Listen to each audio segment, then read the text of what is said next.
Kada žmonės galvoja apie tokį įsakymą, švęsk šabą, jie dažnai galvoja apie kažko nedarimą, sustojimą, kažkokių tai darbų nedarimą. Ir mes dabar turime tą šabo manifestą ir tame šabo manifeste yra viena iš tokių tezių - sustok dirbęs, nustok veikęs. Ir tai toksai labiausiai galbūt greičiausiai galva ateinantis dalykas, kaip reikėtų tai švęsti. Bet ar tai vienintelis būdas, kaip galima švęsti? Arba kodėl toks yra svarbus, ar kaip jisai giliai įsišaknyja, kodėl jis taip giliai įsišaknyjas? Kad pirmas, kas į galvą ateina, turbūt natūraliausiai tai nustok dirbęs. Tai gal ir ta priežastis, man atrodo, yra būtent tai, kad tai lengviausiai ateina į galvą ta mintis, nes ten pasakyta, žodžiu, atmink švęsti šabo dieną ir pasakyta, kad būtent tas sustojimas darbo. Ir mūsų mintis iš karto nukrypsta būtent į tai, ką mes turim daryti ir ko neturim daryti. Bet jeigu išskaityti įstatymą, tai ten pirmi žodžiai sako švęsti, atmink švęsti. Ir čia iškyla klausimas, ar sustojimas nedarimo darbų jau yra šventimas. Aš manau, kad čia daugiau buvo akcentas, būtent žydai išeina iš Egipto nelaisvės, jie ten buvo vergai. O kas yra vergas? Vergas yra darbo jautis, ta prasme, jam pasakė, jisai turi daryti. Ir dabar Dievas pradeda formuoti žydui tapatybę kaip laisvos tautos.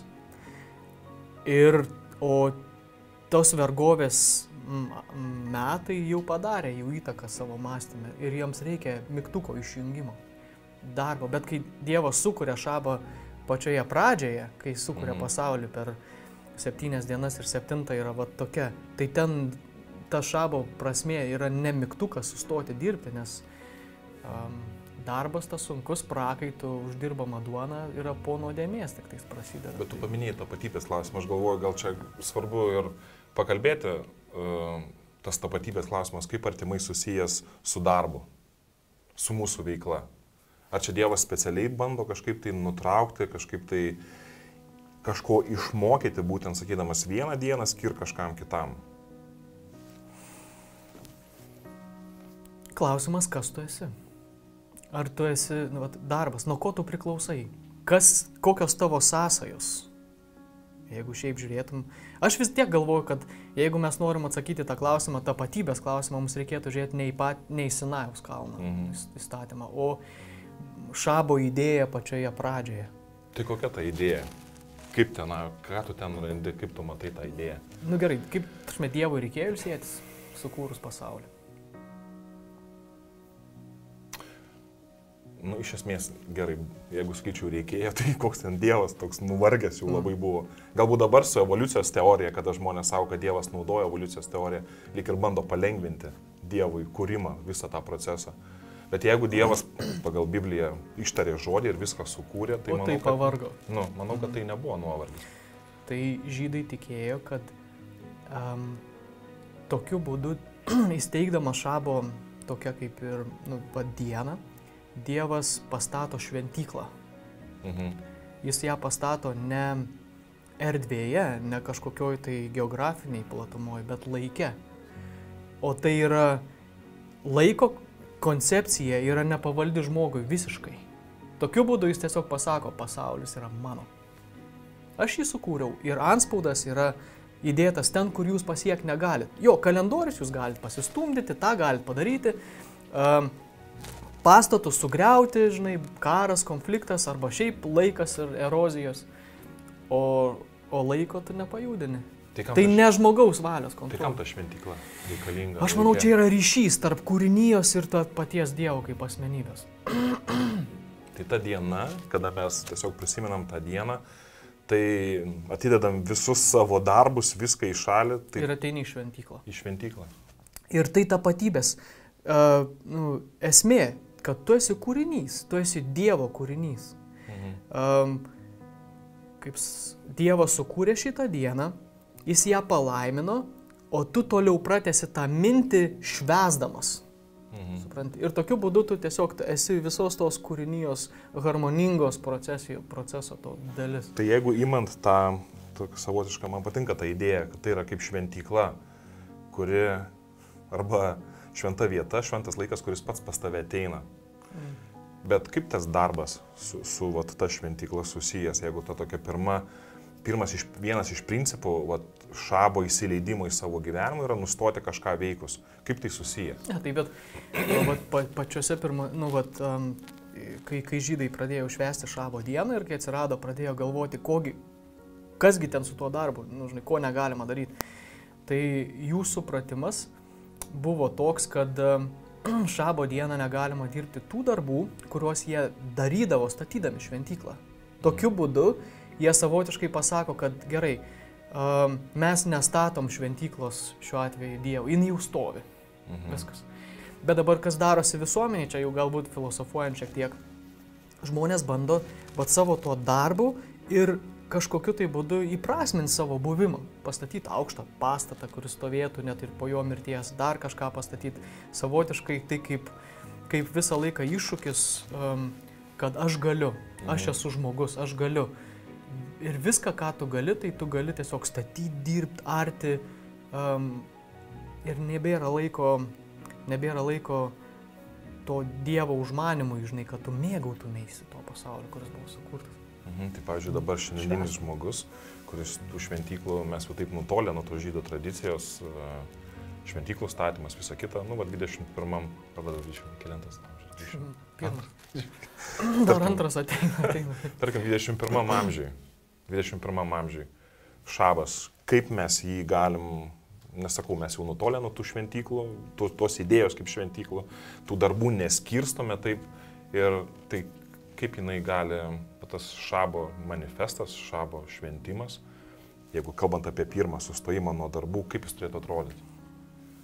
Ne, tai nuo to turėtų ir prasidėti, man atrodo. Aišku, mums reikėtų savo supratime grįžti, nebeužsiciklinti prie darimo, nedarimo požiūrio, bet prie to, kas tu esi, nes šabo mintis iškelia būtent tavo priklausomybės klausimą. Ar tu priklausai nuo to, ar tu esi tai, ką tu darai, ar tu esi tai, kas esi sukurtas. Tai čia daugiau toks kaip kvietimas, kad ne tik nevažiuotume bulvių kasti, nežinau, ką dar čia galima daryti, į parduotuvę neitume pirkti, bet eina kur kas giliau, kad mes užduotume savo patys klausimą, kas mus daro žmonėmis, realiai Dievo kūriniais.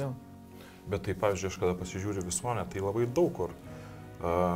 Tai kokius tu baigęs mokslus, kokius baigęs, ar ne, kiek tu uždirbi, ką tu dirbi, netgi kada žmonės paklausia, tai papasakok apie save, kaip dažnai žmonės sako. Arba kas tu esi? Aš esu Stalius. Jo, Stalius, mes kažkaip taip labai dažnai sutapatiname su tuo, ką mes veikiame. Ir aš galvoju, kalbant apie Dievą, kartais mes netgi galvojam, kad Dievas mus panašiai vertina. Jeigu mes padarėme, jeigu mes iki galo kažką užbaigėm, kažkaip tai ir atrodytų Dievas tada ir mumis patenkintas, ir jisai mumis džiaugiasi. Bet ar gali jisai mumis džiaugtis tiesiog, kas mes esam? Tai aš galvoju, tokioje visuomenėje gyvenant, man atrodo, tai labai svarbu prisiminti, kad Dievas mane priima tokį, koks aš esu ir kviečia į tą santykį, į tą šventyklą, be jokių rekomendacinių laiškų. Kurie galėtų būti. Be jokių geografinių suvaržymų. Bet dar vienas dalykas. Aišku, mums lengva galbūt, kai kas nors pasako, kad Dievas tave myli toks, koks tu esi, tave priima. Klausimas, ar tu pats save priimi? Ar tu pats save vertini iš tos pusės? Ne tai, kokį tu pastatei, ar kokį darbą nudirbai, arba kokį ten tu palikimą po savęs palieki, žinai, indėlį į visuomenę. Nes dažniausiai taip ir vertinama žmogus, ar ne? Va šitas žmogus, žiūrėk, jis paliko kokią ten teoremą, žinai, ar ten kažkokį mokslo išradimą, čia nusipelnęs visuomeniai žmogus ir tai savotiškai tas, ką jis daro, sukuria jo vertę. Ir pats tu vertini taip save. Aš nuveikiau šiandien daug darbų, dėl to aš jaučiuosi gerai. Dažnai tenka girdėti, šabo dieną, žinai, labai sunku nedirbti, nes aš jaučiuosi negerai, tiek daug dalykų yra, ką galima padaryti. Tai rodo, kad žmogus tiesiog save vertina pagal tai, ką jis daro. Tai gal čia toks kvietimas Dievo atsipalaiduoti irgi? Čia, aš manau, būtent pirmoji eilėj švęsk.